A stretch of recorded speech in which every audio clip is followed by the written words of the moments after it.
जब हम इंडिया की हिस्ट्री पढ़ते हैं तो इंडिया की हिस्ट्री को भी हम 3 भागों में पढ़ते हैं, उसका एंशियंट, उसका मिडिवल और उसका मॉडर्न। ये अंग्रेजों का बंटवारा है। अंग्रेज ये क्लासिफिकेशन करके गए थे। अंग्रेजों का एक बंदा था, उसका नाम था जेम्स मिल। क्या नाम था? उसने इसको अपने 3 भागों में बांट दिया था। हमने उससे पूछा कि भाई ये डिवीजन कैसे किया? भाई मैं आपकी क्लास को 3 भागों में बांटूं तो क्या आधार हो मेरे पास? एक आधार तो ये हो सकता है कि मैं कह दूं एक लाइन ये, एक लाइन ये और एक लाइन ये, लाइन के आधार पर विभाजन कर दिया। मैं ऐसे कह सकता हूँ कि नहीं, एक यहाँ पे, एक यहाँ पे, एक यहाँ पे दिया, तो ऐसे बांट दिया, या ऐसे बांट दिया। या कि मैं ये कह सकता हूँ कि जिन बच्चों के पास 10th में हिस्ट्री थी वो अलग हो जाओ, जिनके पास 12th में हिस्ट्री थी अलग हो जाओ, जिनके पास बीए में हिस्ट्री थी अलग हो जाओ। एक ये बांट सकता हूँ कि आर्ट्स वाले अलग हो जाओ, कॉमर्स वाले अलग हो जाओ, साइंस वाले। कोई ना कोई आधार बेस तो होता है जिस पर हम डिवीजन करते हैं। उसको पूछा गया भाई तेरा क्या बेस है कि कहां पर तू एंशिएंट को ले जाके एंड करेगा, कहां पे तेरा मिडिवल होगा और कहां पे तेरा मॉडर्न होगा, थोड़ा बता सही हमें। तो उसने कहा भारत के इतिहास में तो ये बहुत इजी सी बात है। कैसे? तो उसने कहा मैं कुछ नाम लेता हूं तुम्हारे साथ।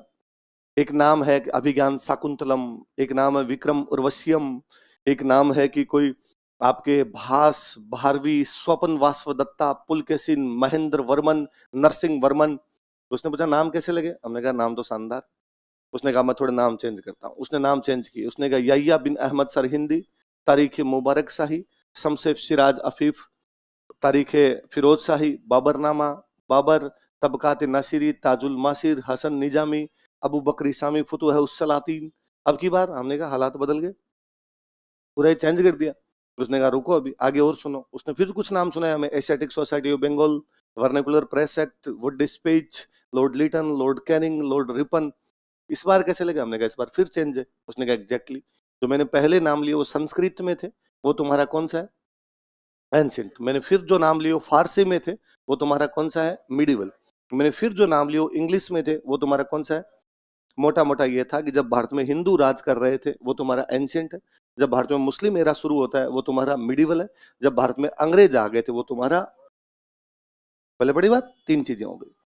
इसका मतलब सबसे पहले था एंशियंट, बाद में था मिडिवल और बाद में कौन सा है? मॉडर्न। एंशियंट में भारत की राजधानी रही है पाटलिपुत्र। क्या राजधानी रही है? पाटलिपुत्र। पाटलिपुत्र कहां पड़ता है?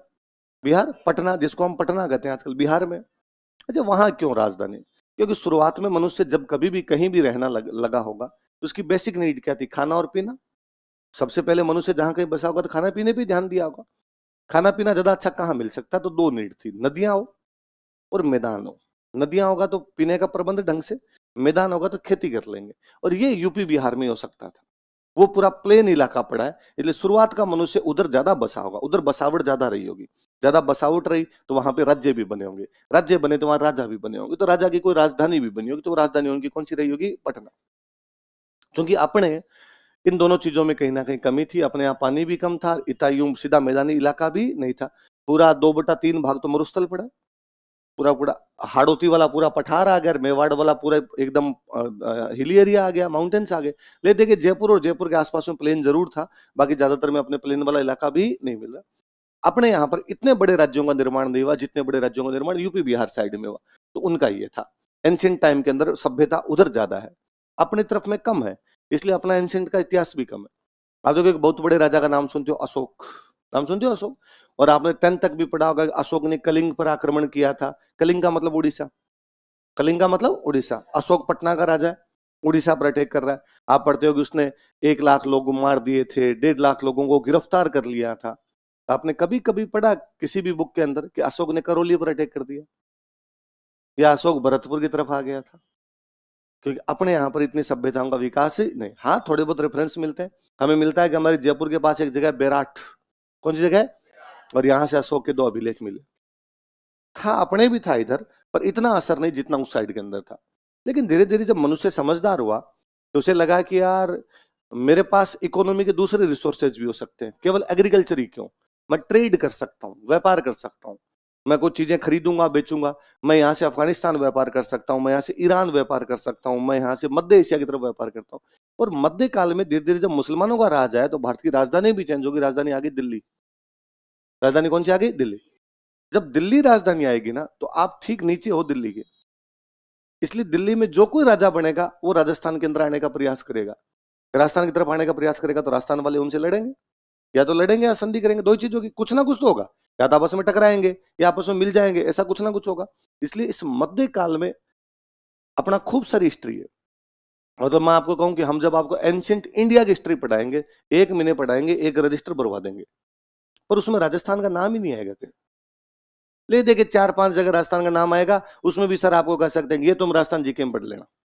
मतलब इंडिया वाले में स्किप ही कर लेंगे अपने, यार राजस्थान में पढ़ लेना, ये छोड़ते हैं। 3-4 जगह तो नाम आया उसका, कि नाम आया सिंधु घाटी सभ्यता पढ़ी, इंडस वैली सिविलाइजेशन तो हमने पढ़ा, कालीबंगा, कालीबंगा का नाम सुना? राजस्थान में कालीबंगा खूब पढ़ेंगे, अपने 2 पन्नों में भर के पढ़ेंगे कालीबंगा को। कभी इनको दूसरा नाम आया कि बैराठ नाम आया, अशोक के अभिलेख, अरे वहां देख लेना यार, वहां सर राजस्थान जी के में ढंग से पढ़ा देंगे। या पहले मैं पढ़ा देता हूँ, तो सर यदि तुम्हें कालीबंगा पढ़ाते हैं तो तुमको तो सर रुक जाओ, ये तो पढ़ रखा है, आप जितना इसमें लिखाओगे इतना हमने 2 पन्ने उधर भर रखे हैं, तो वापस तो मत पढ़ाओ सर। कुल मिला के एंशियंट इंडिया की हिस्ट्री में राजस्थान स्किप भी कर दिया जाए तो पार पड़ जाती है। इधर वाले में बड़ी दिक्कत है। इधर दिल्ली में एक बहुत बड़ा शुरुआत में राजा होता है, उसका नाम है अलाउद्दीन खिलजी। क्या नाम है? यदि आपको अलाउद्दीन खिलजी पढ़ना है तो आपको चित्तौड़ भी पढ़ना पड़ेगा, आपको रणथंभौर भी पढ़ना पड़ेगा, आपको जैसलमेर पढ़ना पड़ेगा, आपको सिवाना पढ़ना पड़ेगा, आपको जालोर पढ़ना पड़ेगा, आपको बूंदी पढ़ना पड़ेगा, आपको गागरोन पढ़ना पड़ेगा। आपने सारे लड़े अलाउद्दीन खिलजी से, इसका मतलब अलाउद्दीन खिलजी पढ़ोगे तब ये सब पढ़ने पड़ेंगे आपको। अकबर का नाम तो सारे जानते हो, क्या अकबर को बिना महाराणा प्रताप के कंप्लीट किया जा सकता है? क्या इंडियन हिस्ट्री में अकबर पढ़ाओ और उसमें महाराणा प्रताप को स्किप कर सकते हो आप? महाराणा प्रताप ही नहीं, आपको उसमें मारवाड़ का चंद्रसेन भी पढ़ना पड़ेगा, आपको उसमें सिरोही का सुल्तान भी पढ़ना पड़ेगा, आपको उसमें कोई डूंगरपुर का आस्करण भी पढ़ना पड़ेगा, आपको बांसवाड़ा का प्रताप सिंह पढ़ना पड़ेगा, आपको इडर का नारायण दास पढ़ना पड़ेगा, आपको जालोर का ताज खान पढ़ना पड़ेगा। ये सारे के सारे अकबर के खिलाफ लड़े। जो जो अकबर के खिलाफ लड़ा उनमें कोई राजस्थान का बंदा है तो फिर उसको पढ़ाइए आप। एक औरंगजेब, औरंगजेब का नाम सुना है? क्या औरंगजेब को पढ़ाते समय हम दुर्गादास राठौड़ को भूल सकते हैं, जो केवल औरंगजेब से 30 साल के लिए इसलिए भिड़ गया था कि मारवाड़ में अजीत सिंह को राजा बनाना है। 2010 के मेंस में आरएस में क्वेश्चन पूछ लिया कि राजस्थान में 30 साल का युद्ध किसके खिलाफ और कहां लड़ा गया था? मारवाड़ वालों लड़ा, औरंगजेब के खिलाफ लड़ा, अजीत सिंह को राजा बनाने के लिए लड़ा, दुर्गादास के नेतृत्व में लड़ा। तो हमें बात तो पढ़नी पड़ती है, ये वाली हिस्ट्री अपनी खूब ज्यादा है। तो अपना सबसे बड़ा जो पोर्शन है वो कौन सा है? मिडिवल है। सबसे छोटा जो पोर्शन है वो कौन सा है? अब तीसरे की बात है इसकी, मॉडर्न। मॉडर्न वह है जब देश में किसका राज आ गया था? अंग्रेजों। अंग्रेज जब हमारे देश में आए तो उनका बेसिक एक जो उद्देश्य था, ऑब्जेक्टिव उस समय जो था वो ये था कि हम ट्रेड करेंगे, बिजनेस करेंगे वहां से। अच्छा, क्यों करेंगे बिजनेस, क्यों करेंगे? बड़ा गजब की चीज है। एक देश है तुर्की, नाम सुना होगा, टर्की। टर्की जिसको कहते हैं, आजकल तुर्की कर लिया उन्होंने नाम, तुर्की। अपने भारत के लोग, ये इधर मान लो आपका तुर्की है, ये इधर अपना इंडिया, यहां से यूरोप उनका शुरू हो जाता है, आगे यूरोप की तरफ है। यूरोप के लोगों को मसाले चाहिए होते थे। यूरोप ठंडा प्रदेश है, ठंडे प्रदेश में गर्म चीजों की थोड़ी आवश्यकता पड़े तो उनको मसाले चाहिए। अपने साउथ इंडिया में खूब मसाले होते हैं, केरला, तमिलनाडु, ये स्पाइसेस के लिए खूब फेमस है। तो अपने यहाँ से मसाले उनको ट्रेड करते थे हम, उनको भेजा करते थे। अपने ये भेजने का रास्ता था, इधर से मध्य एशिया होते हुए तुर्की जाओ और तुर्की से आगे की तरफ जाओ यूरोप के अंदर। तो हमारे मसाले यूरोप में जाते, लैंड रूट, स्थल मार्ग से सारे जाया करते थे। अपने भारत में विश्वास ही था, ऐसा क्यों बना लिया उन्होंने, समय के साथ उनके कुछ समझ में आया होगा। उनका ये मानना था कि पानी के अंदर कोई आदमी ज्यादा रहता है तो उसका धर्म भ्रष्ट हो जाता है, इसलिए पानी के रास्ते से अपने जाते नहीं थे। रीजन ये रहा होगा कि चूंकि अपने यहाँ पे थोड़ा वेजिटेरियन वाला ज्यादा था, और पानी के अंदर जाओगे तो फिर मछलियां भी खानी पड़ेगी। पानी में तो फिर 6 महीने के लिए चल ही रहे हो आप, साल साल के लिए चलना पड़ेगा, मछलियां भी खाओगे, मांस भी खाओगे, क्योंकि पानी के में तो लंबे टाइम के रहने के लिए आपको ऐसी चीजें ले जानी पड़ेगी।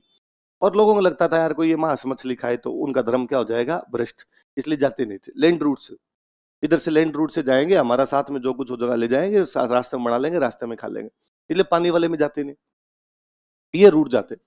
ये तुर्की की एक राजधानी है जिसको आजकल हम बोलते हैं इस्तांबुल। नाम सुना है इस्तांबुल? पहले इसका किसी टाइम में नाम हुआ करता था कुस्तुनतुनिया। क्या नाम था? कुस्तुनतुनिया। अंग्रेजी में कहते थे कॉन्स्टेंटिनोपल, तो कॉन्स्टेंटिनोपल का दो या कुस्तुनतुनिया का दो, वो सेम जगह थी। इस जगह पे तुर्कों ने कब्जा कर लिया। पहले यहाँ तुर्कों का कब्जा नहीं था, पहले यहाँ ईसाई थे। पहले ईसाइयों का पूरा एक साम्राज्य था, रोमन एम्पायर। क्या नाम था? इटली की जो राजधानी है रोम, वो रोमन एम्पायर था पूरा। रोमन एम्पायर की राजधानी हुआ करती रोम। लेकिन बाद में रोमन एम्पायर के 2 टुकड़े हो गए थे, एक उसका ईस्टर्न रोमन एम्पायर और एक उसका वेस्टर्न रोमन एम्पायर। तो वेस्टर्न रोमन एम्पायर की राजधानी तो रोम ही थी, ईस्टर्न रोमन एम्पायर की जो राजधानी थी वो कौन सी हो गई थी? कॉन्स्टेंटिनोपल हो गई थी या कुस्तुनतुनिया हो गई थी। है दोनों तरफ ईसाई, इधर भी ईसाई है, इधर भी ईसाई है। लेकिन यहाँ जो आपके कॉन्स्टेंटिनोपल है, इस पे आपके मुसलमानों ने कब्जा किया, तुर्कों ने कब्जा किया। तुर्कों ने कब्जा किया तो अब उन्होंने ये जो रूट था ना, ये बंद कर दिया। और उन तुर्कों ने कहा अब यदि इधर से कोई इधर आ गया, इधर से इधर आ गया, टांगे तोड़ेंगे तुम्हारी, इस रास्ते से नहीं जाओगे। इसलिए यूरोप में हमारे मसाले जाने बंद हो गए। यूरोप त्राहिमाम त्राहिमाम है, बिना भारत के मसालों के पार कैसी पड़े। यूरोप में उस समय दो बड़े देश जो दादागिरी करते हैं यूरोप के अंदर, वो दो देश हैं। एक देश का नाम है स्पेन, एक देश का नाम है पुर्तगाल। कौन कौन से नाम सुने होंगे? स्पेन और पोर्चुगल, ये दो बड़े शक्तिशाली देश है। यहाँ स्पेन में एक रानी है, उस रानी का नाम है इसाबेला। क्या नाम है रानी का? पुर्तगाल में एक राजा है, उस राजा का नाम है हेनरी। क्या नाम है? हेनरी। इन दोनों ने डिक्लेयर किया, इन दोनों ने घोषणा की कि जो कोई भारत से मसाले लाएगा उनको इनाम देंगे।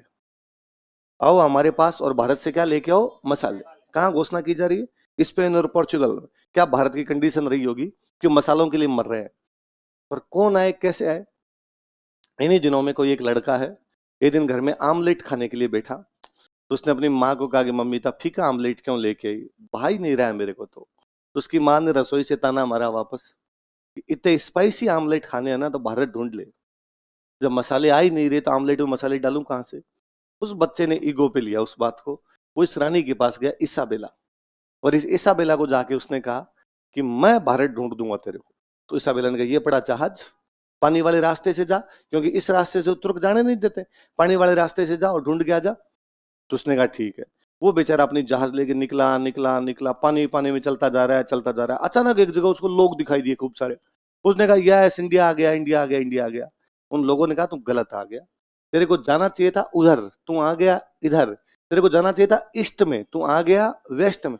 उसने कहा जो है ठीक है, तुम वेस्ट इंडिया हो। तुम क्या हो? उसने वेस्ट इंडीज की खोज कर दी। किसकी खोज कर दी? वो था कोलंबस। कौन था? जिसके लिए आपका जो उसने अमेरिका की खोज की थी। वो वास्तव में उधर वेस्ट इंडीज चला गया था, इसलिए उसका नाम आज भी वेस्ट इंडीज है, कि वो इंडिया ढूंढने निकला था। आना था उसको ईस्ट में, चला कहां पे गया? तो उसने कहा वेस्ट इंडिया, तुम वेस्ट इंडिया हो। तो उस वो तो बेचारा उधर ही रमरुम आ गया अपना। इधर पुर्तगाल वाले जो है वो कर रहे हैं। इधर आपका पड़ता है अफ्रीका, अफ्रीका पड़ता है यहाँ पे। इसमें अफ्रीका में नीचे वाला जो ये इलाका है, इसमें तूफान बहुत ज्यादा आते थे, स्ट्रॉम्स, बहुत ज्यादा तूफान आते। इसलिए जो भी कोई सैलर इधर आते, नाविक जो आते, वो इधर नीचे की तरफ नहीं आया करते थे, नीचे की तरफ नहीं आते। एक बार कोई पुर्तगाल का एक नाविक है जिसका नाम था बार्थोलोम्यू डियाज। क्या नाम था? Bartholomew Diaz. हम हिंदी वाले बार्थोलोम्यू कर देते हैं, बाकी वो बार्थोलोम्यू है। क्या नाम बंदे का बताओ देखिए? Bartholomew Diaz. ये नीचे चला गया, ये इधर नीचे की तरफ आ गया। ये इधर नीचे की तरफ आया, नीचे की तरफ आया तो इसने देखा कि यार यहाँ पे कुछ लोग जो हैं वो इंडिया से हैं और अपना सामान वामान लेके यहाँ पर बेचने के लिए आए। तो उसने बोला तुम लोग? तो हम तो इंडिया से, तो तुम इधर क्या करते हो? तो हम यहाँ सामान बेचने के लिए आते हैं। तो तुम यहाँ रेगुलर आते हो? उन्होंने कहा हाँ हम रेगुलर आते हैं। तो मुझे इंडिया ले जा सकते हो क्या? हाँ। तो वो बेचारा, उसने कहा मैं नहीं, मैं किसी को भेजता हूँ। तो वापस गया अपने देश में, और उसने वापस जाके अपने राजा को कहा, उनके राजा का नाम था हेनरी। क्या नाम था? हेनरी को जाकर कि हेनरी, मुझे इंडिया का रास्ता तो नहीं मिला, पर मैं उस जगह को जानता हूं जहां से इंडिया जा सकते हैं। कैसे? तो उसने कहा वो अफ्रीका में नीचे वाली जो पिन बनती है ना, वहां पे कुछ इंडियंस बिजनेस करने के लिए आते हैं, अपने वहां पहुंच जाए तो वो अपने को ले जाएंगे। आप विश्वास नहीं करेंगे, राजा हेनरी ने अपने सबसे विश्वस्त कुछ लोगों को लिया। पूरा पुर्तगाल में उस दिन घोषणा की गई कि आज सारे चर्च जाएंगे, हम हमारा यहाँ से एक दल भेज रहे हैं, और सारे जाके ईश्वर से दुआ करेंगे कि प्लीज भारत मिल जाए। 2 तोपे और 4 जहाज। कितनी तोपे? 2 तोपे और 4 जहाज। एक बंदे को भेजा कि ये 2 तोपे उठा, ये 4 जहाज उठा, ये ते लोग उठा, इंडिया ढूंढना ही है, वापस मत आना, मसाले चाहिए अपने को। वो आदमी उस नीचे वाली कैप तक पहुंचता है। किसी भी महाद्वीप में नीचे वाला जो टिप होती है ना, इसको बोलते हैं कैप। क्या बोलते हैं? यहां से उनको इंडिया आने का रास्ता मिला था, इसलिए उन्होंने इसका नाम दिया कैप ऑफ गुड होप। क्या नाम दिया? वह कैप जहां से गुड होप नजर आई, जहां से आशा की किरण नजर आई। इसलिए जब यहां पर उन्होंने टाउन बसाया तो उसका नाम है कैप टाउन। क्या नाम उसका? यहां पर आया, यहां पर अपने एक इंडियन पहले तैयार खड़ा था, अब्दुल मलिक। कौन खड़ा था? वो बंदा जो पुर्तगाल से 2 तोपे और 4 जहाज लेके आया था, वो है वास्को डी गामा। कौन है? Vasco D. वो अब्दुल मलिक को कहता है, अब्दुल मलिक कहता है फॉलो में। अब्दुल मलिक उसको लेके आता है केरल। कहाँ लेके आता है? क्यों मसाले कहाँ पे थे? केरल। केरल में अपने एक राज्य था कालीकट। कौन सा था? वो कालीकट के राजा के पास आता है, कालीकट के राजा से यहाँ से मसाले लेके जाता है। यूरोपियंस को पानी का रास्ता मिला था। कौन सा रास्ता मिला? इससे पहले तक लैंड रूट था, अब सी रूट मिला उनको इंडिया आने का। किस आदमी को मिला वो सी रूट? Vasco D gamma. इसलिए हम 3rd क्लास से पढ़ते आए कि वास्को डी गामा ने भारत की खोज की। भारत की खोज नहीं की, उसने भारत आने वाले रास्ते की खोज की। भारत लापता थोड़ी था, भारत तो वहीं था। पर यूरोपियंस के लिए तो भारत की खोज ही होगी ना, क्योंकि उनको तो भारत का रास्ता पता, लैंड रूट पता था, वहां से आने नहीं दे रहे। अब उन्होंने सी रूट ढूंढा था, सी रूट ढूंढा तो उन्होंने कहा हमने किसकी खोज कर ली है? भारत की खोज कर ली है। तो अब वो यहाँ पर आ गए। अब जब वो आए यहाँ पर, जब उनको अच्छे मसाले वसाले मिलने लग गए, तब उन्होंने कहा आपने तो पानी वाले रास्ते से बिजनेस करना है। तो उनका पूरा बिजनेस ही किस रास्ते पे था? इवन आप जो ये पोर्तुगीज थे ना, इन पोर्तुगीज ने अपने पूरे इस कोस्ट पे कब्जा किया था। यहाँ से ऊपर से अपने देख लो आप, गोवा है, गोवा से लेके नीचे केरल तक। और उनका केवल ये कि पानी के अंदर हमारा कब्जा है। वो बोलते थे इसको ब्लू वाटर पॉलिसी। पानी है ब्लू ब्लू, जहां तक ब्लू ब्लू दिखता है वो हमारा है, इसके अंदर हम किसी को, मतलब पुर्तगाली इतने साउंड थे कि यदि किसी को समुद्र का पानी देखना है तो भी टैक्स लेते। वो कितने शक्तिशाली थे कि उन्होंने अकबर से टैक्स ले लिया था। अकबर का समुद्र नहीं देखा हुआ था। तो अकबर एक बार गुजरात आया तो उसको साथ वालों ने कहा सर यहाँ पानी पानी दूर दूर तक लहरें देख के एक बार। तो उसने कहा चलते हैं। तो पुर्तगाली ने कहा टैक्स दो, वरना हम देखने नहीं देंगे। अरे भाई साहब का टैक्स किस बात का लगेगा? अकबर भला आदमी था, अकबर ने दो यार टैक्स दो यार, पानी दिखा रहे हैं अपने को। फिर पानी देख के आता। पुर्तगाली कितने साउंड रहे होंगे, तब उनके समझ में आया यार ये वाला ठीक है।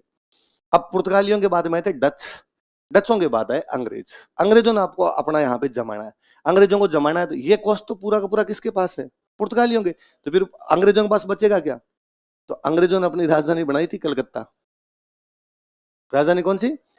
उधर उनका बिजनेस ज्यादा हो रहा था, उधर वो कलकत्ता की तरफ जाते हैं। तो उनका भी कब्जा किस पे है भाई? उनको कब पानी पे कब्जा करना है। फिर धीरे धीरे वो बाकी जगह भी बनाते गए। शुरुआत के अंदर वो आए थे इधर थोड़े से ज्यादा, सूरत के अंदर आते हैं, सूरत में पार नहीं पड़ती, इधर मसूलीपट्टनम में बनाते हैं, कई जगह बनाते हैं। बाद में उन्होंने पुर्तगालियों से एक जगह ली थी बॉम्बे, तो उन्होंने बॉम्बे में बनाया था। एक उन्होंने नीचे की तरफ मद्रास के अंदर बनाया था उन्होंने। पर ये सारे सेंटर वो है जो पानी के पास है, क्योंकि उनको बिजनेस ही कौन सा करना है? पानी का। राजस्थान में ये नहीं था, राजस्थान में समुद्र थोड़ी है, तो राजस्थान में पानी वाला बिजनेस हो ही नहीं सकता। इसलिए अंग्रेज राजस्थान आए नहीं। इसलिए पूरे भारत के अंदर अंग्रेज थे अपने को छोड़ के। इसलिए राष्ट्रगान में बाकी सबके नाम आपका नहीं है। पंजाब, सिंध, गुजरात, मराठा, द्राविड़, उत्कल, बंगा, तुम कहां उसमें? क्योंकि वो जो राष्ट्रगान है वो 1911 में गाया गया। 1911 में ब्रिटेन का राजा यहां पर आया था, जॉर्ज पंचम यहां पर आया था।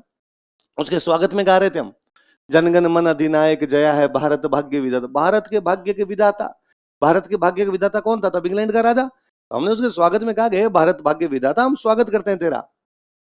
अब भारत में जो जो आएंगे वो स्वागत करेंगे, हम भारत में नहीं है।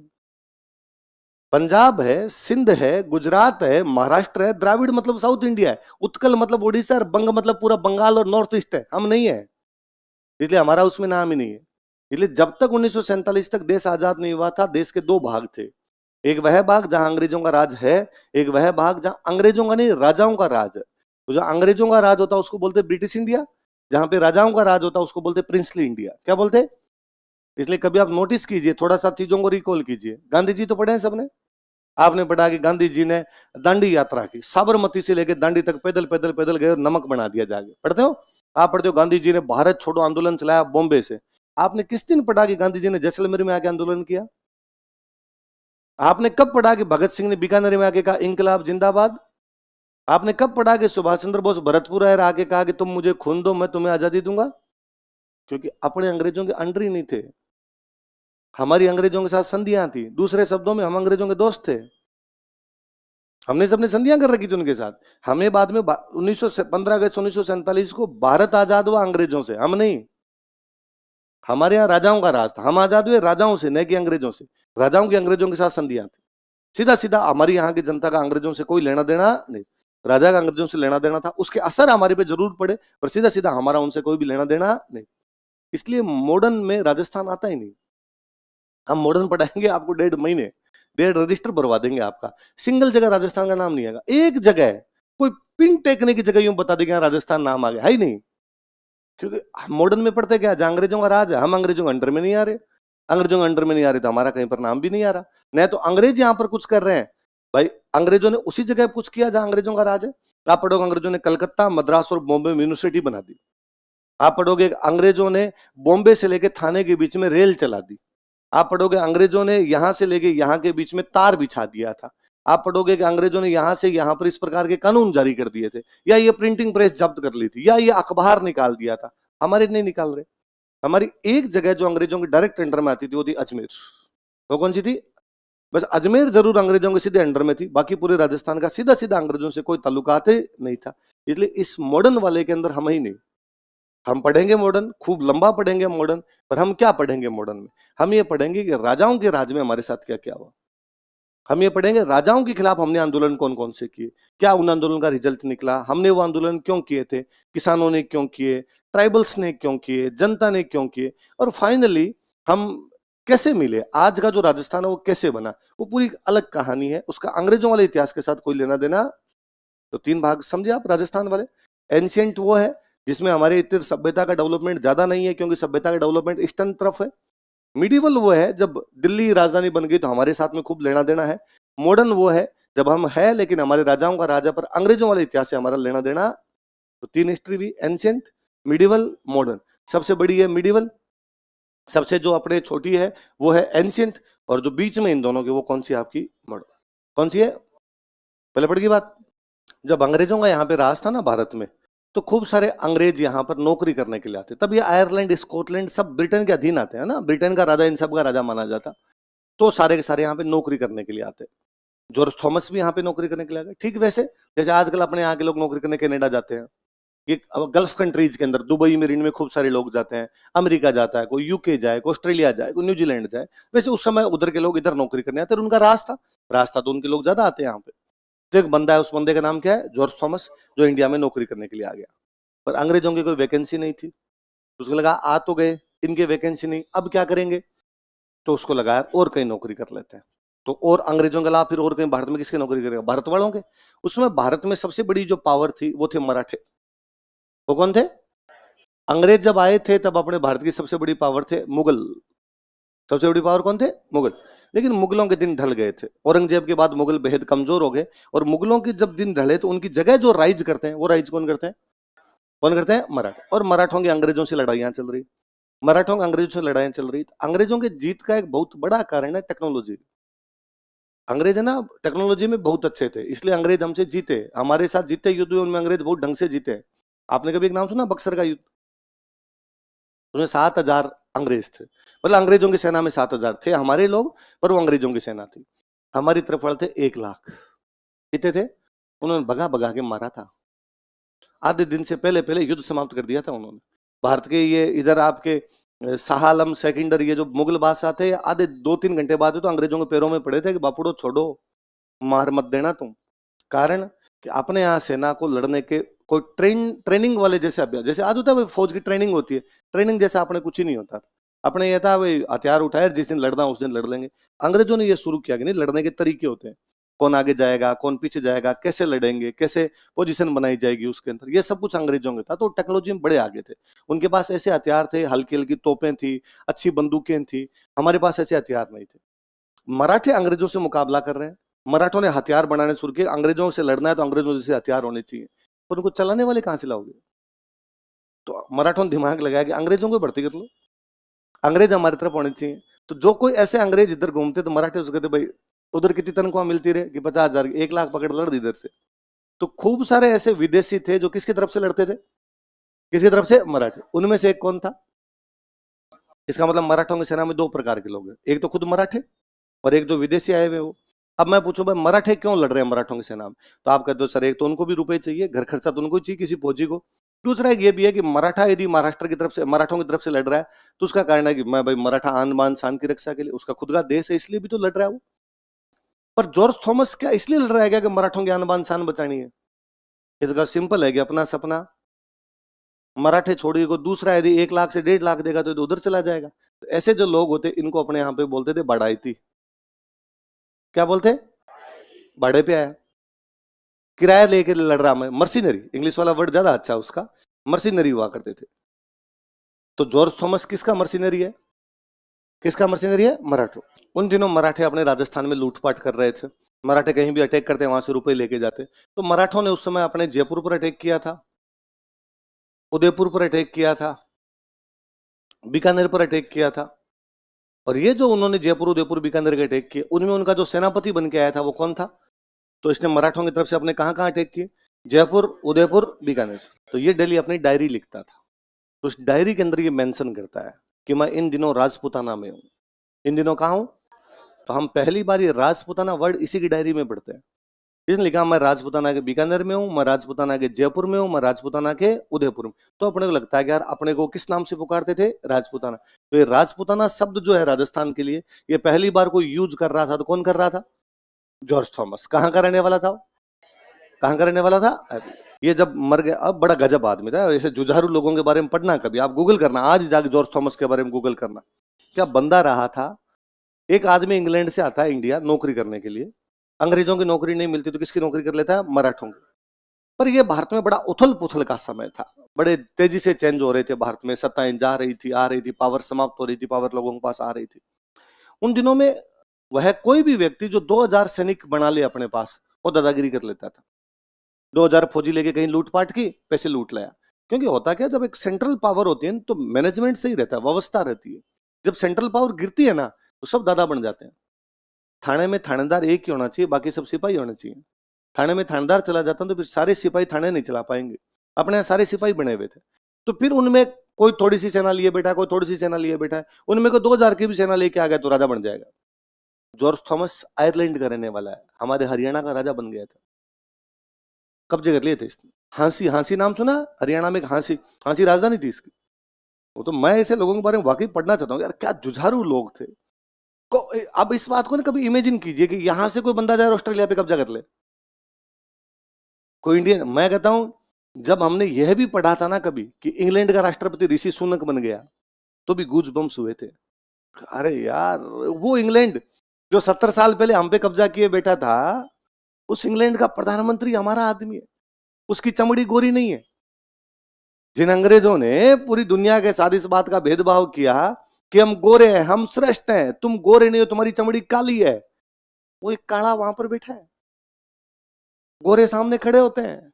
ये फील भी कैसा आता है अलग सा। तो आप ये सेम उधर पीछे जाके देखिए कि एक बंदा आके हमारे यहाँ का राजा बना बैठा है। जॉर्ज थॉमस राजा बन गया था, बड़ा गजब का आदमी था। ये जब मरा तो इसकी जो डायरी थी ना, वो एक बुक के रूप में पब्लिश की गई। तो हमें पता चला कि उसमें यार क्या लिखा। तो इसके एक दोस्त ने पब्लिश की। इसके एक दोस्त का नाम था विलियम फ्रैंकलिन। क्या नाम था? William Franklin. उस विलियम फ्रैंकलिन ने इसकी वो डायरी को बुक के रूप में बना दिया। इसकी फिर उसकी बुक का नाम था,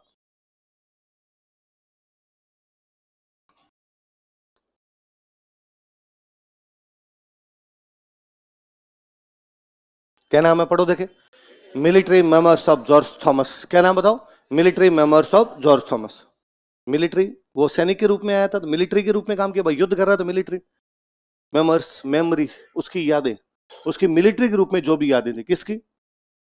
यही तो उसने अटैक की तो क्या, तभी तो लिख रहा मैं यहाँ गया, मैं वहां गया। तो विलियम फ्रैंकलिन ने उसकी जो बुक लिखी, उस बुक का नाम क्या है?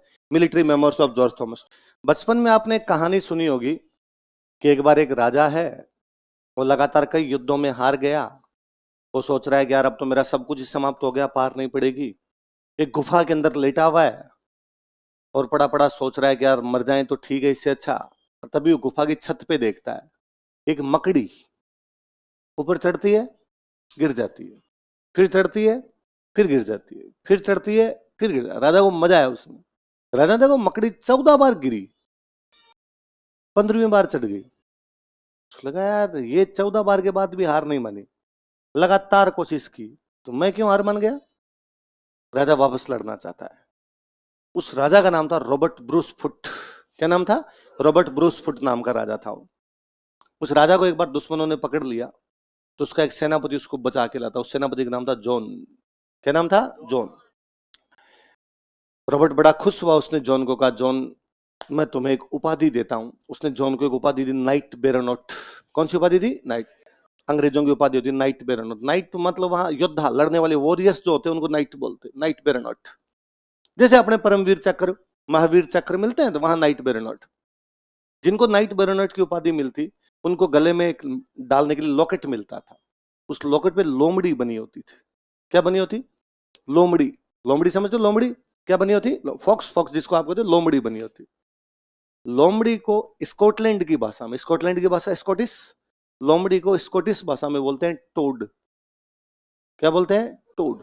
इसलिए जॉन ने अपने नाम के साथ सरनेम लगा दिया, जॉन टोड। क्या लगा दिया? उसी के परिवार में जेम्स पैदा हुआ, इसलिए नाम क्या है? स्कॉटलैंड का रहने वाला है। अंग्रेजों की आर्मी में शामिल हो गया, आर्मी में शामिल हो गया तो क्या बन गया? आर्मी के अंदर कर्नल। क्या बन गया? कर्नल। अंग्रेजों ने इधर भेज दिया कि तू जा। अंग्रेजों की उन दिनों मराठों से लड़ाइयां चल रही। किसे लड़ाई चल रही है? मराठों से बातचीत चल रही है, लड़ाइयां चल रही है। अपने मध्य प्रदेश में एक जगह पड़ती है ग्वालियर। कौन सी जगह है? ग्वालियर। ग्वालियर का उन दिनों जो एक राजा था, उस राजा का नाम था दौलत राव सिंधिया। क्या नाम था? वसुंधरा राजे सिंधिया जी का नाम सुना है? उनके कोई परदादा जी सरदादा जी रहे थे, जिनका नाम क्या था? दौलत राव सिंधिया। अंग्रेजों ने इसको दौलत राव सिंधिया के दरबार में भेजा कि तू वहां अपनी तरफ से वहां बातचीत करके आ। तो कुछ दिनों तक ये मराठों के दरबार में रहा। अब देखो, आप तिकोना देखना, अंग्रेजों की मराठों से नहीं बनती, अंग्रेजों की हमारी मराठों से नहीं बनती। या यूं कह दो, अंग्रेजों की मराठों से नहीं बनती, मराठों के अपने से नहीं बनती। अंग्रेजों के दुश्मन मराठे, मराठों के दुश्मन राजस्थान। दुश्मन का दुश्मन दोस्त होता है, इसलिए हम और अंग्रेज दोस्त हुए। कौन कौन दोस्त हुए? अंग्रेजों के मराठों से बनती नहीं।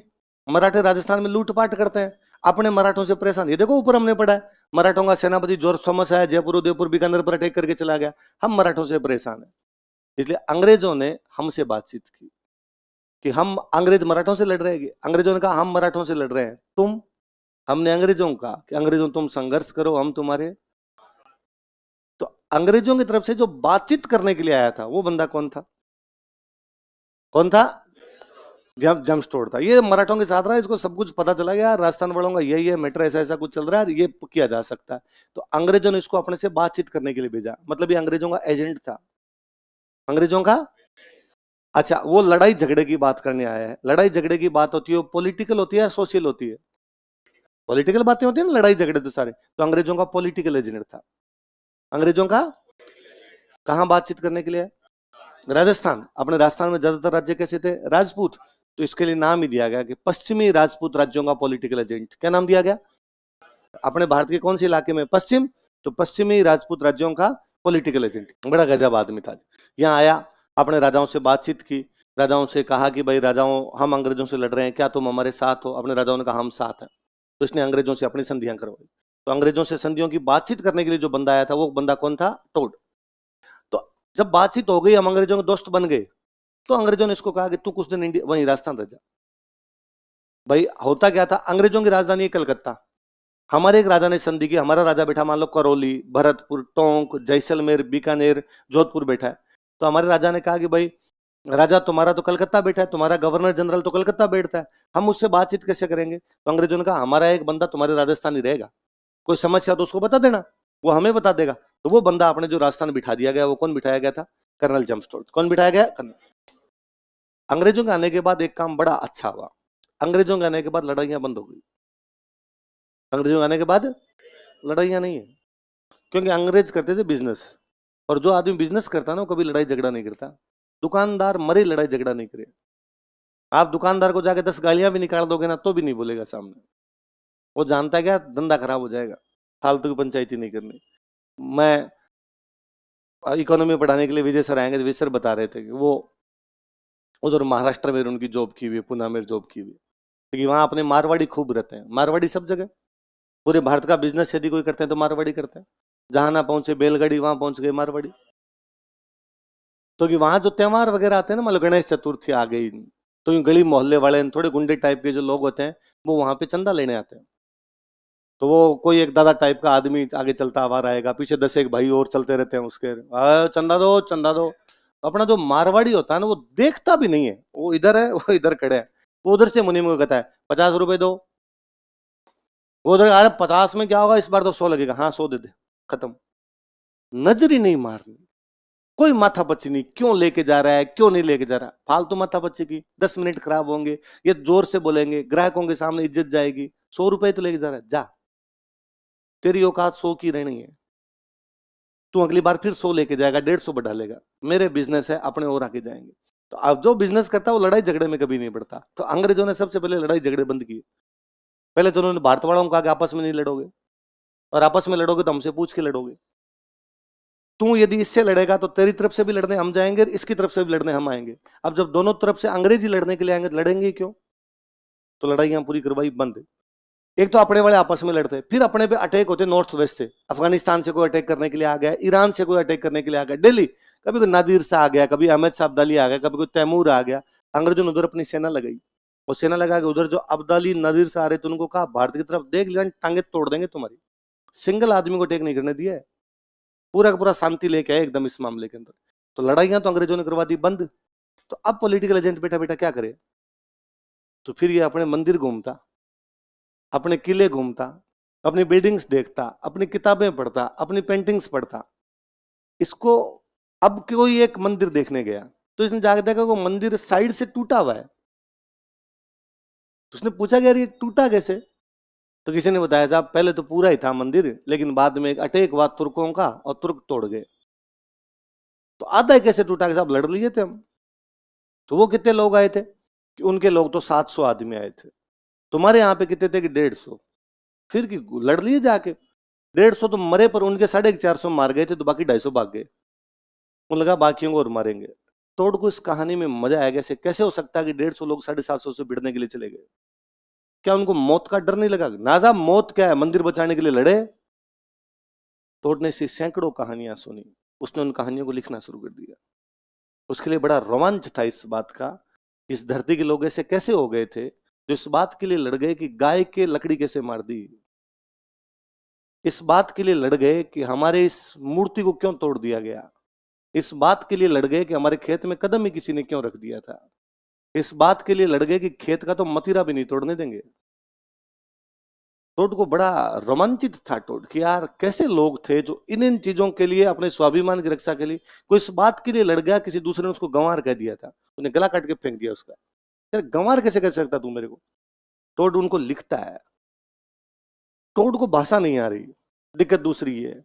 तो टोड ने एक गुरुजी बनाए अपने कि सर कोचिंग दो और आप मुझे बताओ क्या करना है क्या नहीं करना है। उन दिनों अपने सबसे पढ़े लिखे लोग जैन थे, आज भी पढ़े लिखे जैन खूब सारे पढ़े लिखे होते हैं।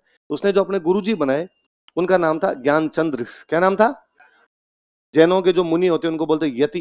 क्या बोलते? यति। तो उसके जो गुरुजी थे उनका नाम था यति ज्ञानचंद्र। तो उसने कहा ज्ञानचंद्र जी आप मेरे को ज्ञान दो। उन्होंने ज्ञान देना शुरू किया।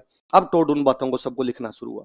जब टोड इन बातों को लिख रहा था, 1818 के अंदर संधियां होती है राजाओं के, अंग्रेजों के साथ जो संधियां होती है कब होती है? लगभग 1818। तब टोड अपने यहां पर आता है। 1822 तक अपने यहीं बैठा हो।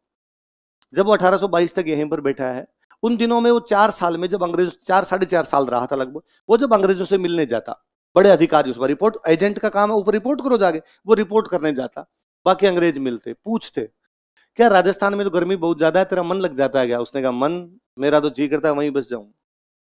तोड़ से एक बार किसी ने पूछा था कि यदि तुझे राजस्थान में रहना पड़ जाए तो तू कहाँ रहना पसंद करेगा? उसने अपने चित्तौड़गढ़ में एक जगह का नाम बताया, भैंसरोडगढ़। कौन सा नाम बताया कि मैं कहाँ रहना पसंद करूंगा? उसने कहा यार 2 नदियां निकलती है पास में से, चंबल और बामनी। कौन कौन सी 2 नदियां? पहाड़ियों का इलाका, चारों तरफ हरियाली, इससे बेहतर जन्नत कहाँ हो सकती है। अब वो जब वहां जाता है, वहां कहता है मेरे को तो बड़ा अच्छा लगता है। तो लोगों ने ये भी पूछा भाई राजस्थान के लोग कैसे हैं? उसने कहा गजब बहादुर लोग हैं। और क्या बताऊं यार, छोटी छोटी यूं जमीन पे कब्जे के लिए भी वो लोग लड़ गए थे कि हमारी जमीन पर किसी का कब्जा नहीं होने देंगे। और आप नोटिस कीजिए, अपने आज भी आपको दोहे मिलेंगे ऐसे, इला न देनी आपनी न हलरियो उलराय, को पूत सिखाने पालन न मरण बढ़ाई मार। इला न देनी आपनी, इला मतलब धरती, इला मतलब इला न देनी आपनी हालरियो हुलराय। एक माँ अपने बच्चे को जब पालने में झुलाती है ना, छोटे से बच्चे को, तब भी उसको सिखाती है धरती मत देना किसी को, मर जाना पड़े पर धरती नहीं जानी चाहिए आपने।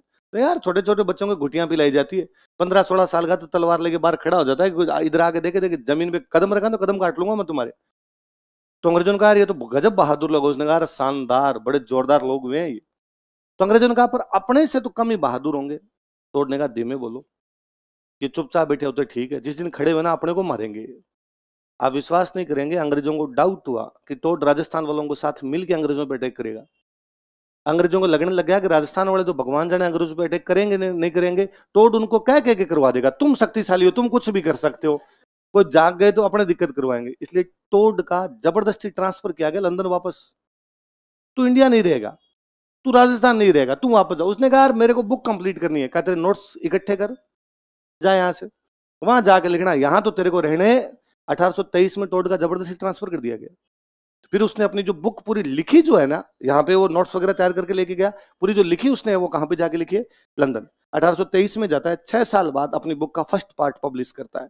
तो उसकी जो बुक थी उसका नाम था annuls and antiquities of Rajasthan. अब वापस देते हैं, देखो क्या लिखा है, मध्य, सेंट्रल मतलब मध्य, वेस्टर्न मतलब पश्चिम, राजपूतों के राज्य जो मध्य में और पश्चिम, किसके, भारत के मध्य में और भारत के पश्चिम में जो भी राजपूतों के राज्य हैं उनको मैं एक साथ क्या बोलता हूं, इसका मतलब है मध्य प्रदेश, राजस्थान, गुजरात। मतलब क्या है इसका, मध्य प्रदेश, राजस्थान, जो वेस्ट है वो राजस्थान गुजरात है, जो मध्य है वो कौन सा है, मध्य प्रदेश। और मैं मोटा मोटा बताऊं, मध्य प्रदेश की एक जगह है जो आपने नाम सुना होगा कभी, मालवा। कौन सा, राजस्थान के टच करता हुआ जो मध्य प्रदेश, उसको क्या बोलते हैं, मालवा। क्योंकि किसी समय यहां एक जाति रहती, उस जाति का नाम था मालव। क्या नाम था, जिस जगह मालव जाति के लोग रहे वो क्या कहलाया, मालव। पहले रहते थे पंजाब में, कहां रहते, यहां से चले गए मध्य प्रदेश। पहले कहां रहते, पंजाब, बाद में कहां चले गए, मध्य प्रदेश। कौन, इसलिए एक तो पंजाब में मालवा है, एक मध्य प्रदेश में मालवा है। मालवा कितने, कहां कहां, पंजाब और मध्य प्रदेश। मालवाई क्यों जगह का नाम, कौन सी जाति के लोग रहते, मालव। याद रखना, मैं अक्सर क्लास में बच्चों से पूछता हूँ मालवा कहाँ है, बच्चे कहते हैं मध्य प्रदेश। फिर मैं पूछता हूँ उसको मालवा क्यों कहते हैं, कि सर वहां पैसे बहुत ज्यादा थे। तो इससे क्या हो गया, माल ज्यादा था सर इसलिए मालवा है। कोई बच्चा और आगे कहता है सर वहां काली मिट्टी है, तो सर लावे से निकली थी इसलिए लावा हो गया, मालवा हो गया वहां पे। नहीं, मालव जाति के लोग रहते हैं इसलिए क्या है, एक मालवा और कहाँ है। इसलिए पंजाबी गाने ढंग से सुना कीजिए, केवल उन पे नाचा मत कीजिए। पंजाबी गानों में लाइनें आती है, मालवेदा मुंडा थे माजे दी कुड़ी।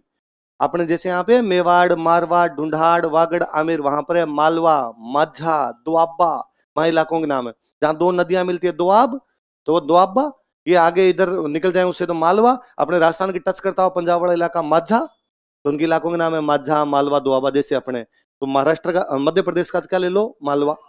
गुजरात के अंदर एक इलाका उसका नाम है सौराष्ट्र। क्या नाम है, सौराष्ट्र। कौन सा इलाका, जो अपने टच करता हुआ गुजरात है, इसको क्या बोलते हैं, सौराष्ट्र। और अपने आज का राजस्थान, इन तीनों को मिला के वो राजस्थान कहता है। ये तो क्या हुआ जी, जब अपना देश बना तो राजस्थान का पार्ट था मालवा, ये तो दे दिया मध्य प्रदेश को। राजस्थान का पार्ट था सौराष्ट्र, ये मिल गया गुजरात को। जो बाकी बचा उसका नाम हम लेके बैठे हैं। बाकी राजस्थान का मतलब ये पूरा है। इसलिए कभी आप मालवा जाइए, मालवा मैं बताता हूं, कभी आपने जगह का नाम सुना, इंदौर सुना है, मंदसौर, नीमच। आप कभी चले जाइए, आप नीमच जाइए, आपको लगेगा आप चित्तौड़गढ़ खड़े हो। भाषा, बोली, चित्तौड़गढ़ के आधे टावर ननियाल नीमच है, इतना नजदीक पड़ता है। प्रतापगढ़ वाले तो सामान लेने नीमच जाते हैं, एक छोटी सादड़ी इनके एकदम ही नीमच एकदम पास में चला जाता है वहां पर एकदम। तो नीमच अपने बहुत नजदीक है। उनकी भाषा, बोली सारी अपने प्रकार की। मेरे अभी 4 दिन पहले मेरे से कुछ मिलने के लिए इधर ग्वालियर से ऊपर के कुछ लोग आए हुए मध्य प्रदेश के, और कि वहां हमारा एक सम्मेलन है और सर आप उसके अंदर हमारे चीफ गेस्ट बन के आओ। तो मैंने कहा यार कोई स्टूडेंट्स टाइप का, ना ना सर वैसे ही यूं कोई युवा महासम्मेलन है उसके अंदर। तो मुझे तुम कैसे जानते हो, तो हम आपकी वीडियो देखते हैं। तो मेरे वीडियो तो कोई राजस्थान का बंदा देखेगा जिसको राजस्थान की बातें समझ में आए, तो सर नहीं आप पढ़ा हमारे समझ आता है, क्योंकि वो किसी टाइम राजस्थान के थे। आपने स्टेट की बाउंड्री बनाई है, कल्चर कैसे चेंज करेंगे। कल्चर तो वो की वो है, वो यहाँ की बातों से रिलेट कर पा रहे हैं, वो यहाँ की बातों के बारे में जान पा रहे हैं। इस पूरे को वो राजस्थान कहता है। मालवा मध्य प्रदेश, तो मध्य प्रदेश का मतलब क्या हो गया भाई, नाम ही मध्य प्रदेश है। मध्य मध्य में है, तभी तो मध्य प्रदेश है, भारत के मध्य में है। वेस्टर्न, राजस्थान गुजरात दोनों वेस्ट कोस्ट पे एकदम, वेस्टर्न।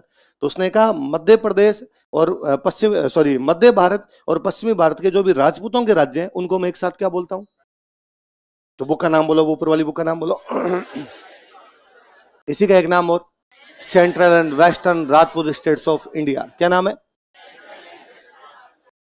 2 पार्ट पब्लिश हुए इसके। कितने पार्ट पब्लिश हुए, पहला पार्ट पब्लिश होता है 1829। कब पब्लिश होता है, अगला पार्ट पब्लिश करता है 1832। कब पब्लिश होता है? पहला 1829, दूसरा 1832। देखो किताबें क्या असर करती है उसका एक बेहतरीन एग्जांपल बताऊं मैं आपको।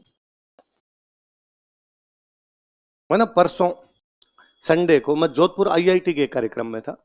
जोधपुर आईआईटी का कोई कार्यक्रम चल रहा है, कल्चरल एक्सचेंज प्रोग्राम चल रहा है। तो अपने बच्चे बंगाल गए थे, तो बंगाल के आईआईटी के बच्चे अपने जोधपुर आईआईटी आए हुए थे, 50-60 बच्चे आए हुए।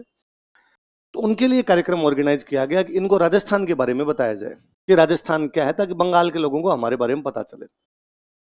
वहां अपने स्टूडेंट कई पढ़ते हैं, तो उन्होंने मेरे को फोन किया कि सर ऐसे ऐसे हैं, राजस्थान के बारे में बताना है, हमें लगता है आप थोड़ा ठीक बता पाओगे, आप आ जाओ। ठीक, शाम को 2 घंटे का सेशन था सर, 2 घंटे बोलना है। तो ठीक है, क्लास है, क्लास में 2 घंटे बोलते हैं, इधर इनके बोल लेंगे। पर मुझे लगा कि यार भाई आप तो राजस्थान के बच्चे हो, आपको तो मैं राजस्थान की कोई बात बताऊं रिलेट करोगे। मैं आपको जोधपुर की बात बताऊं तो भी आपके समझ में आएगी, भरतपुर की बताऊं तो भी समझ में आएगी, पर मैं बंगाल वालों को तो करौली बीकानेर करना शुरू कर दूं तो क्या पल्ले पड़ेगा। तो मैंने कहा बंगालियों के साथ तो बंगालियों जैसी बात की जाए। मैंने पूछा बंगाल के कितने बच्चे हो? 50 एक बच्चों ने हाथ खड़ा किया, भाई हम बंगाल से हैं। कुछ बच्चे अपने बैठे हुए, ऑल बराबर अपने बच्चे बैठे, उनके बच्चे बैठे। मैं कहा अपने बच्चे ऑडियंस नहीं है, टारगेट नहीं है, ये आज यही बच्चे हैं, तो मैंने उन बंगालियों पे फोकस किया। भारत में अंग्रेजों की राजधानी कलकत्ता, तो अंग्रेजों का सबसे बड़ा राज भी कहां पर? कलकत्ता। तो जिसको हम कहते हैं अंग्रेजों ने शोषण किया, वो भी सबसे ज्यादा कहां पर हुआ? कलकत्ता, बंगालियों का हुआ। तो शोषण के खिलाफ सबसे पहले आवाज भी कौन उठाएंगे? कलकत्ता। तो भारत में सबसे पहले क्रांति की बात ही बंगालियों के दिमाग में। अब बंगालियों को लगता है इन अंग्रेजों को मारेंगे, हमारे देश पे कब्जा कर लिया, इनका ये कर देंगे, वो कर देंगे, पर हिम्मत नहीं हो रही। अंदर बैठ के 5-7 अपने जैसे लोग करें अंग्रेजों को मार देंगे, उन्होंने कहा यस मारते हैं। बाहर गए तो 4 अंग्रेज बंदूक लेके ऐसे खड़े थे, और हमने मन ही मन कहा कंट्रोल उदय कंट्रोल, पार पड़ेगी नहीं। आप सेना से मुकाबला कैसे कर सकते हैं जब पूरा देश सामने वाला आर्मी लेके खड़ा था? आर्मी से कभी भी आप लड़े नहीं सकते। उन दिनों में जब बंगालियों में क्रांति की भावना है पर वो क्रांति नहीं कर पा रहे, उनके पास एक बुक पहुंचती है जिस बुक का नाम है annuls and antiquities of Rajasthan. क्या नाम है? 1829 में फर्स्ट पार्ट पब्लिश होता है। कौन सी भाषा में? इंग्लिश। अंग्रेज है तो कौन सी भाषा में लिखेगा? वो तो आती बंगालियों की थी भारत में, क्योंकि जहां अंग्रेजों का राज होगा वहीं अंग्रेजी आएगी। बंगालियों के वहां राज था तो उनको अंग्रेजी आती, तो उन्होंने ये बुक पढ़ी। बुक पढ़ी तो उनके दिमाग में फ्यूज उड़ गए, लगा रहे यार कैसे गजब लोग थे यार राजस्थान के। 50 आदमी जाके भिड़ गए 500 से, उनको मौत का डर नहीं लगा। लगा नहीं हमारे देश पे कब्जा करेंगे तो हम लड़ेंगे, तो यार हमें भी लड़ना चाहिए। मैं उन बंगालियों को परसों बता रहा था कि बंगाल में ऐसा कोई क्रांतिकारी नहीं हुआ है जिसने राजस्थान से मोटिवेशन नहीं लिया हो। इसलिए राजस्थान की हिस्ट्री पे सबसे अधिक किताबें बंगाली भाषा में है। कौन सी भाषा में? आप राजस्थान का ऐसा कोई करेक्टर नहीं इस पे बंगालियों ने किताबें नहीं लिखी है। रविंद्रनाथ टैगोर का नाम सुना है? उनका पूरा परिवार राजस्थान पे लिख के गया है। खुद रविंद्रनाथ टैगोर, उनके भाई ज्योतिरिंद्रनाथ टैगोर, उनके एक और भाई अवनिंद्रनाथ टैगोर, उनकी एक और बहन स्वर्ण कुमारी, पूरा परिवार लिख गया अपने ऊपर। उनके और बड़े एक हुए हैं द्विजेंद्र लाल रॉय, वो पूरा लिखे गए। बंकिम चंद्र चटर्जी का नाम सुना है? बंकिम चंद्र चटर्जी ने 14 उपन्यास लिखे हैं। उनका पहला उपन्यास है दुर्गेश नंदिनी, आमेर के एक राजकुमार जगत सिंह के ऊपर। उनका अंतिम उपन्यास है राज सिंह, मेवाड़ के महाराणा राज सिंह के ऊपर। बंकिम चंद्र चटर्जी का सबसे अच्छा उपन्यास है। उनका एक बहुत और बड़े बांग्ला में नाटक, पहली बार सबसे अच्छा किसी नाटक लिखे, उस बंदे का नाम है माइकल मधुसूदन दत्त। माइकल मधुसूदन दत्त जो है वो सबसे अच्छा जो नाटक लिखता है, हमारी मेवाड़ की एक राजकुमारी लिखता है कृष्ण कुमारी। ऐसे ऐसे कैरेक्टर पे उन्होंने लिख दिए जिनके बारे में हम 2 लाइनें जानते हैं। मैं आगे पढ़ाऊंगा आपको कि अजमेर के किले का नाम तारागढ़ है। तारागढ़ इसलिए क्योंकि यहाँ पे एक राजकुमार रहती थी, उसका नाम था तारा। उन्होंने तारा पर पूरी किताब लिखी है बंगालियों ने। क्या मोटिवेशन मिला टोड की बुक ने, और बंगाली खड़े हुए। तो मैं परसों उनको कह रहा था कि हम राजस्थान वाले डायरेक्टली आपको कैसे प्रभावित करते हैं, उसका बेहतरीन एग्जाम्पल टोड की बुक है कि टोड ने हमारे पर बुक लिखी, प्रभावित आप हुए। क्योंकि अंग्रेजी आपको आती तो हमें तो आती नहीं, हम तो अब तक ही नहीं पढ़ी टोड की किताब। हमें तो नाम पढ़ने में भी एंटिक्विटी समझ में नहीं आ रहा है कि क्या लिख दिया गया है। बंगालियों ने पढ़ी तो बंगालियों ने इसका फायदा उठाया, बंगाली लड़े। तो विचार कैसे प्रभावित करते हैं, विचार कैसे एक जगह से दूसरी जगह पहुंचते हैं, उसका एग्जाम्पल ये टोड की बुक है। क्या नाम है टोड की बुक का? बोलो। Analysis and antiquities of Rajasthan, उसी का एक नाम। और उसने क्या बताया? Central and western Rajput states of India. 1823 में जब उसको कहा गया कि तेरा यहां से हम ट्रांसफर करेंगे, तू यहां से जा, तेरे को यहां नहीं रहने देंगे, तो उस बंदे ने बड़ा और दिमाग लगाया। वो अपने उदयपुर था उन दिनों। कहां पे था? उदयपुर। वो उदयपुर से रवाना होता है। वो उदयपुर से रवाना होके अब उसका जो जहाज है वो खड़ा है बॉम्बे, उसको बॉम्बे से जहाज पकड़ के लंदन जाना है, तो वो उदयपुर से घोड़ा लेकर रवाना होता है, उदयपुर से जाता है सिरोही। कहां जाता है? सिरोही। एक एक गांव में रुकता रुकता, हर गांव में रुकता है, बीच में एक एक गांव की हिस्ट्री पूछता है। अंग्रेजों का टाइम लगेगा भाई आने में, जा रहा हूं, तुम कह रहे ट्रांसफर है, ट्रांसफर है, नहीं रुक रहा वहां पे, पर मैं गांव में रुकता रुकता आऊंगा। साथ में नोट्स तैयार करता है, इस गांव में ये, इस गांव में ये, मतलब ये तक लिखा उसने आज रात को खाना क्या खाया, यहाँ पे कौन कौन सी सब्जियां मिलती है, ये कौन सी जड़ी बूटी जिसकी ये सब्जी बना लेते हैं, मेरे साथ कौन कौन गए थे, उनके पास में हथियार क्या क्या थे, उनकी हाइट क्या थी, सारी बातें बता गया वो। अब आबू से उसने सिरोही, सिरोही से इधर आबू हुआ, आबू से आगे वो गुजरात घुसा, पूरा गुजरात उसने ढंग से, सोमनाथ का मंदिर है, सब कुछ देखा। यहाँ से वो आगे दमन दीव की तरफ गया, दमन दीव से वो आगे बॉम्बे जाता है, बॉम्बे से चढ़ता है। मैंने अभी बता रहा हूं आपको कि राजस्थान और गुजरात वाला पोर्शन क्या कहलाता है? राजस्थान गुजरात दोनों को मिला क्या बोलते? पश्चिमी भारत। क्या बोलते? क्या बोलते? पश्चिम। तो उसने जो दूसरी बुक लिखी अपनी, उसका नाम ही था ट्रेवल्स इन वेस्टर्न इंडिया। क्या नाम था? Travels in western India. क्योंकि कौन से भारत में ट्रेवल कर रहा है वो? कौन से में कर रहा है? पश्चिम भारत। भले लोग थे, बहुत अच्छे, हमारी तरह नहीं थे जी। नई चीजें जानने की हर बात में होती है। मेरे तो खुद के जी में है कि इंग्लैंड की हिस्ट्री लिखूं, जिस दिन समय मिलेगा उधर जाके लिखूंगा, है ना। तो मैं हमेशा सोचता हूँ कि यार इंग्लैंड का एक बंदा यहाँ बैठ के हमारे जैसी बातें कर गया, क्या लिख गया। मैं तो परसों ही मेरे किसी एक फ्रेंड को कह रहा था कि मार्च के अंदर जेम्स की जयंती आती, इस बार जयपुर में मनाएंगे। क्या गजब आदमी था यार, 200 पहले हमारे बारे में कितना जानना चाहता था यार। उस व्यक्ति के प्रति हमारी श्रद्धा, उसने सही लिखा गलत लिखा बहुत अलग बात है, हो सकता है उसकी हिस्ट्री में खूब सारी गलतियां हो, क्योंकि वो हमारी यहाँ की भाषा नहीं जानता था, वो हमारी यहाँ की कल्चर नहीं जानता था, उसके बावजूद यार लिख के गया हो। टोड नहीं लिखता तो हमारी राजस्थान की हिस्ट्री बाहर ही नहीं आ पाती। टोड नहीं लिखता तो दुनिया को पता नहीं चलता कि राजस्थान के अंदर क्या क्या चीजें हुई। टोड का इस मामले में बड़ा योगदान